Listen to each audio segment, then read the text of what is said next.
Now, drought, this is interesting because we haven't seen more drought, but we've seen more extreme drought and more extreme wet periods too.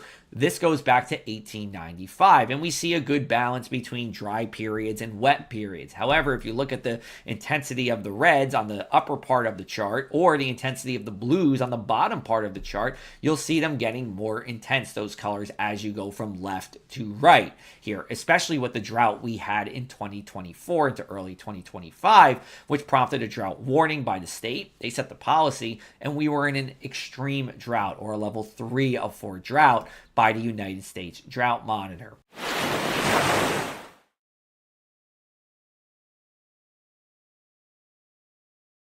When it comes to precipitation, it looks a little more muddled, a little more hanging around that black line, that 1895 to 2024 average. However, we actually have seen more rainfall in recent decades here across the area. Not by much, but by a noticeable amount still.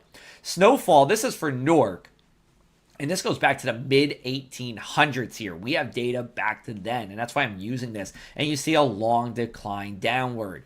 In the mid to late 1800s, you could expect about 75% more snow than what we see now in Newark. And this is true for a number of different locations across New Jersey. We have, since 2000, seen a little bit of a gain in snowfall, but the longer term trend has been less snow. Why is that? Well, because we're seeing heavier snow. We're seeing more snow falling at once. And we're not seeing as much snow, in November or late March, where those snowfall totals are usually less. In other words, when it snows, it really snows. And when it rains, it's been more likely to pour as well.